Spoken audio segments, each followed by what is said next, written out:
Director of our Masters of Divinity program within the Wisdom Traditions Department of Naropa University.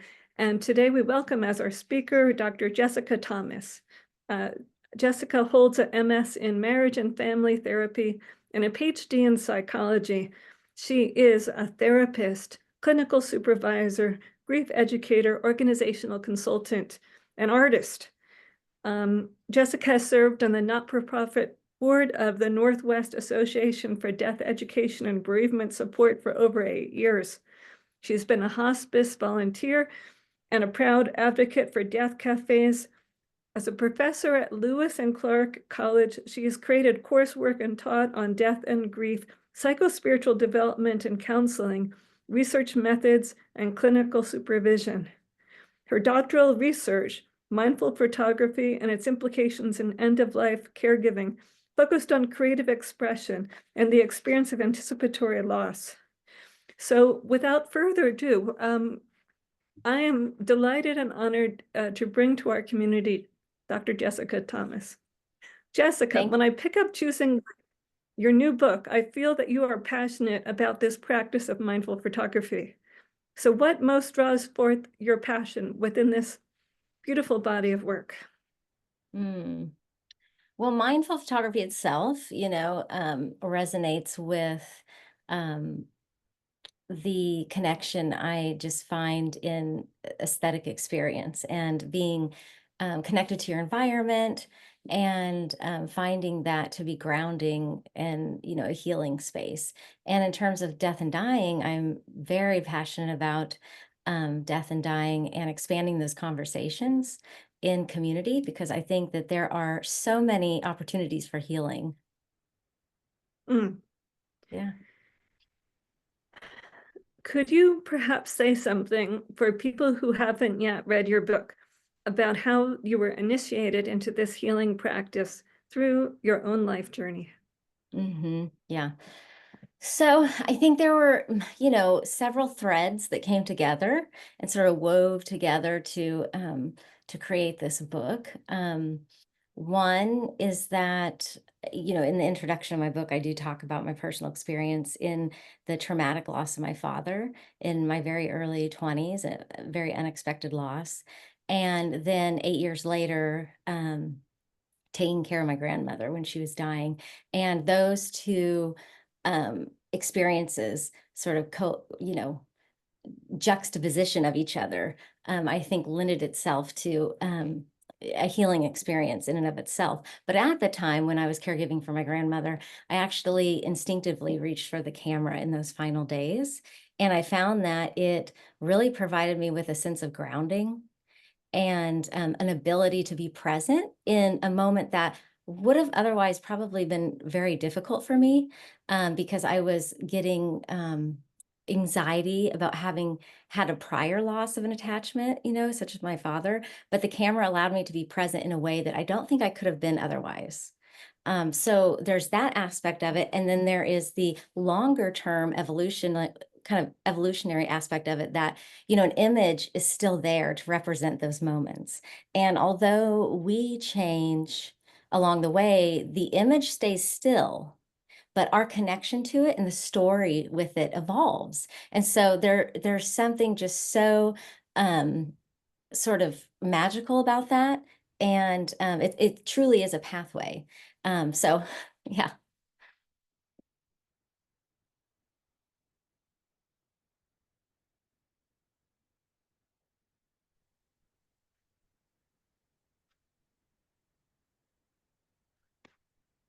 Mm.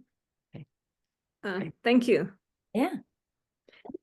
So the mindful photography practice that you describe, which I'm excited that we can share with our students, has 4 parts: opening up, making contact, emotional resonance, and authentic insight. hmm I know that you have some slides as well. Yeah, sure. Yeah. I can share those. If you just give me permission. Mhm.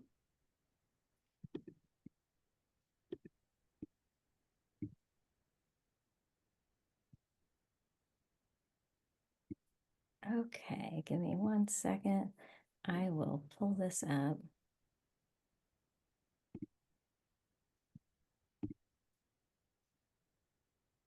Great. Okay. Yeah. And so, yeah, there's 4 steps, essentially that I outlined. And, step one, which I called opening up, is when you slowly begin, um, to, to practice just a simple mindfulness walk. And that's when you, become, aware of your environment, aware of your body, and practice just being really in the present, right? And then there is a gentle focus on my inner experience and also, the outer experience.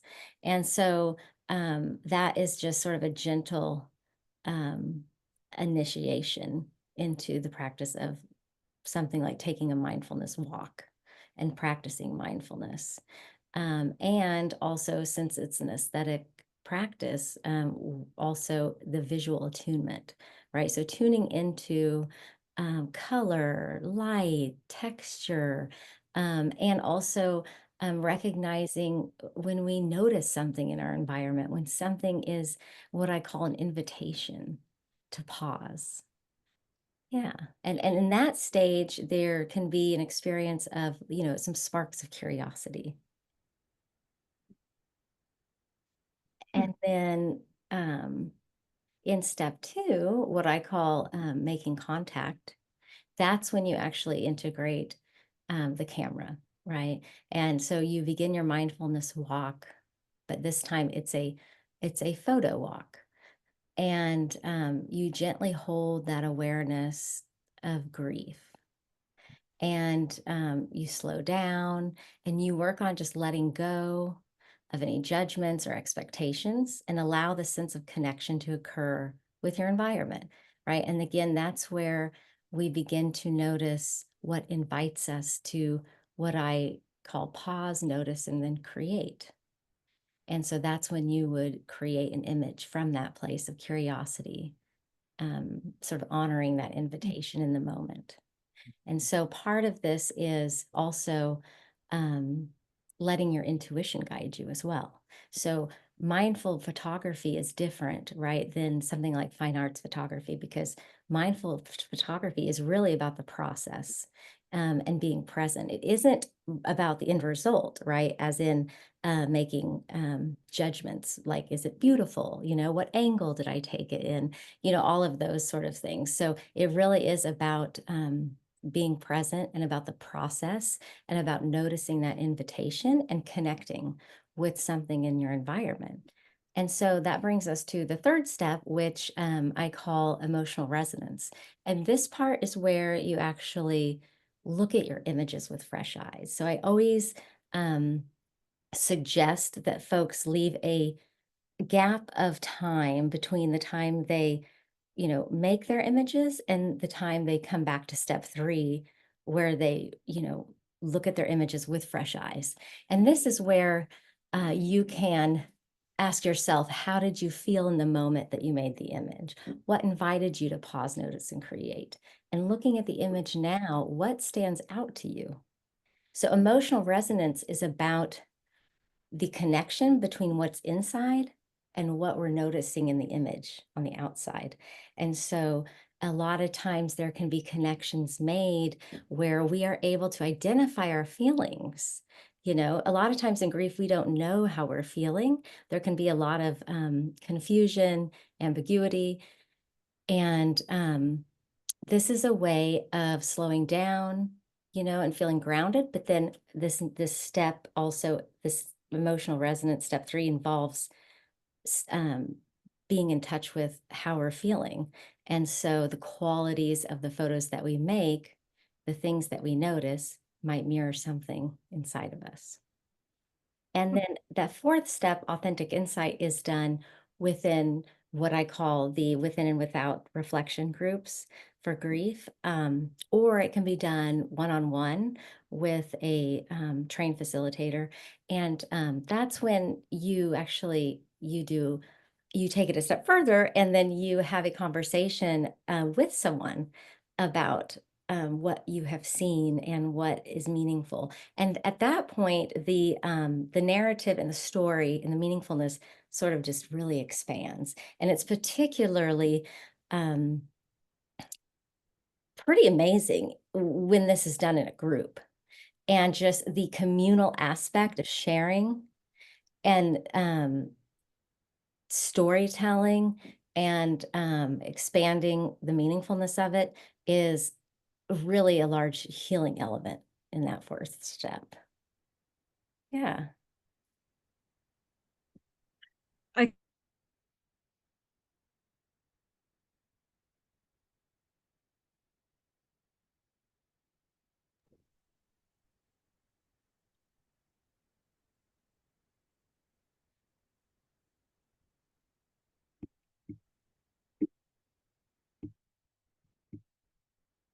So I can imagine that that would be a very powerful way to bring a group into resonance together and to lift up some of these emotions that are difficult to reach, difficult to name. In that way, everyone reaches a place of a better emotional insight together. Mm-hmm. So what Yeah. does that?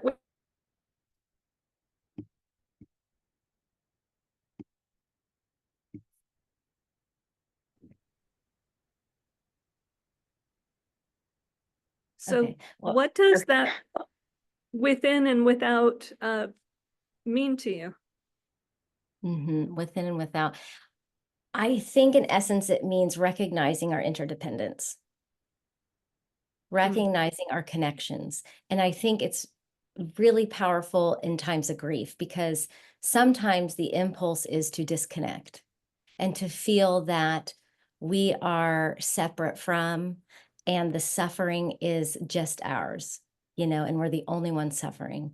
And I mean, that's certainly what I've experienced in, a myriad of experiences in grief, right?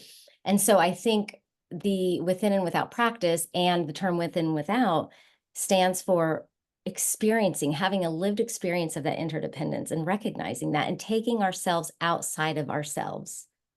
Yeah.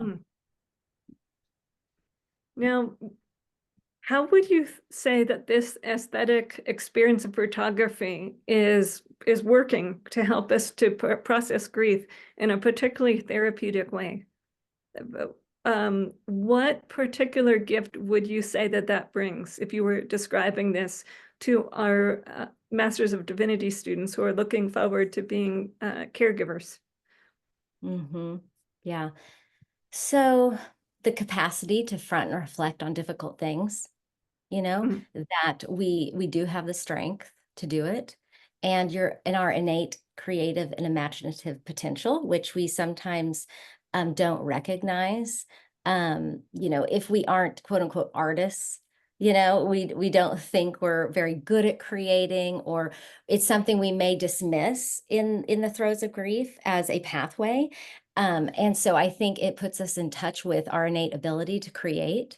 And in that is a sense of agency, right? And so the mm, transformative effect is also about grief is not something that is done to me. It's something that I can do, that I can decide. How do I want to do this? How do I want to proceed? And certainly I'm not dismissing the pain and suffering that takes place, right? And then that it's a process then to get to the point of that you feel you can have agency, right? But I think this mm, practice can get you there.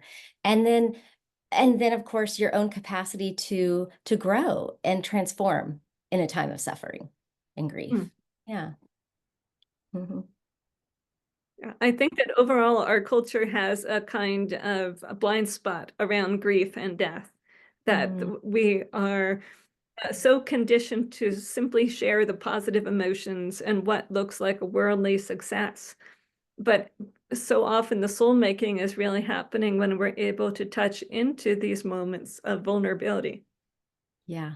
Yeah, and I agree. And that makes me think of something else about this book and practice, is that, the title Choosing Light, right? I don't want it to be mistaken as something along the lines of like toxic positivity. Like if we can only see the good in this, if we can only, just shine a light on the good things, right? It's not about that. It's really choosing light comes from that agency that I can look at hard things, right? I can lean into hard things and I can shine a light on them and move through them. Yeah. Mm. How do you think this could help people who are in a place of anticipatory grief, who Mm. haven't lost a loved one yet, but maybe are edging towards that? Yeah. Well, my original study, published in 2016, was did integrate this practice, well, a similar practice, in with caregivers that were caregiving for a dying loved one. And what the research showed was that it served as an anchor, right? Mm, And feeling grounded. There was a lot of descriptions in feeling grounded. Um, and also that sense of agency, right? And feeling empowered. Um, mm, and then also having something that you can do that gets you outside, again, getting outside of yourself, expanding your world. Because I think when you are caregiving for a loved one, you can feel this your world get a little smaller and smaller sometimes because you are caregiving for the needs, every need of this person that you love. And so sometimes you can feel like your world has shrunk. And so this practice can help someone expand in those times, and feel connected again, mm. right? Even in those moments, right? And then, of course, like I mentioned, then you have these images to look at and garner the meaning and see a path. Yeah. Now, Francis Weller, whose work that we've approached in my spiritual care class, writes about these different gates into grief very movingly, including the gate into which is our experience of the sorrow of the world. Mm. And certainly right now, there is enough sorrow in the world. There's all kinds of transition and war and the various forms of human suffering. So many people are a bit weighed down by that. How could you envision this creative modality in supporting people in perhaps staying present to the world without being overwhelmed by it? Hmm. Yeah, that's a good question. Um, I think that as a creative modality, it gets us in touch with things that sometimes we get disconnected from.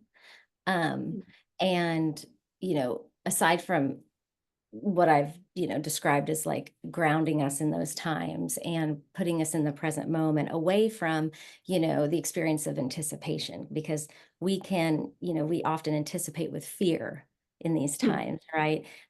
Or we anticipate with hope. So we oscillate between the two pretty quickly. But this, helps us to um, instead bring us into the present and calm our nervous systems and also connect with not just the pain of the world, but also, the love and the compassion and the beauty that still is there. And so we can engage a sense of wholeness, right? Instead of just being pulled into one, the suffering, we can invite, the other part of our lived experiences in. mm. Thank you.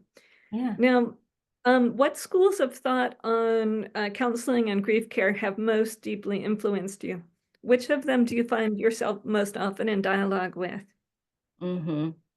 Um, well, Buddhism has been a huge path and inspiration for me. So, in my PhD studies, was in transpersonal psychology, an emphasis in East-West psychology. And, there we studied the Tibetan Book of the Dead and, the myriad models of psychospiritual development that include a lot of like Buddhist and Eastern aspects.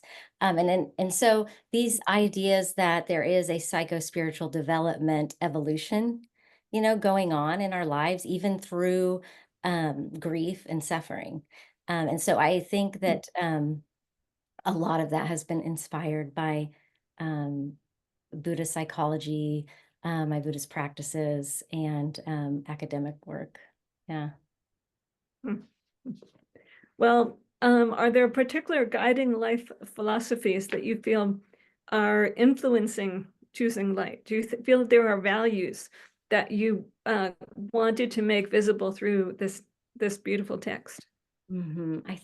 Curiosity and interdependence. I Mm, find that those two things are by far two of the most healing ingredients that I think that we can come back to and yeah. remember. Yeah. What do you feel is the most important discipline for yourself? What helps you to ground yourself in this work? Meditating and contemplating impermanence. Mm. Mm. Is there particular art that has influenced you, that's helped you to see what enormous potential there is in the field of expressive therapy, which sometimes I think people in the helping professions almost tend to write off? Hmm. Well, um, there is artists that I've found inspirational, photographer Minor White and his concepts of photographic equivalence, which I write about also in one of the chapters of my book.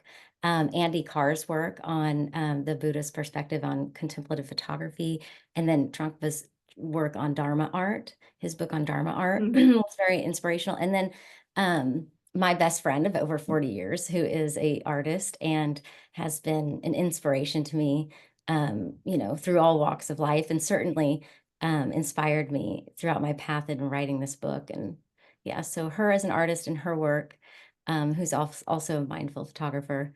Um, and then, my clients and the people I mm, work with, their art. I am always inspired, when I lead or facilitate a within and without reflection group.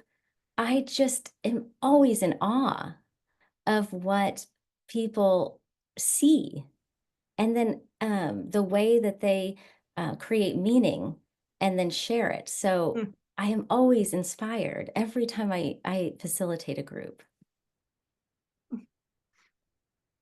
Now, are there books on the helping arts that have been very influential for you? Um, Dharma art, that book was really inspiring to me. And then again, I would say Andy Carr's work on Mm, contemplative photography. Yeah. Hmm. that is, is there a particular story? You've already spoke about your initiations into grief and the way that they have influenced your work. Is there another story you can tell us um, about your evolution as a teacher and healer that has brought us to this point? Mm-hmm. Yeah. Well, I am always learning, along the way, and I'm always learning from my experiences with students and colleagues, um, and certainly I've learned from you, speaking of which, and you've been very inspiring. Um, and I think what I try to do is bring the values that I have, the humanistic, the transpersonal values I have, into the way that I teach. And that truly Mm, honors, not just me as the teacher, right? But me as a student in those moments. So I see the exchange there, yeah. and I think that creating that kind of openness and non-judgment and connection with my students, and the way that I try to position myself in the classroom, um, is has been inspiring, and that I recognize that the learning goes both ways, and Mm, um, and I try to always be in a relational way when I'm teaching.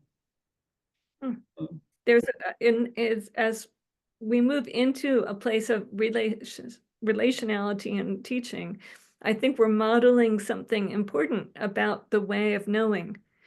In a Mhm. relational universe, the way to know that is to be in relation ourselves. So Absolutely. Hmm. Yes, and that can be challenging, sometimes when you're in the teaching position, you know.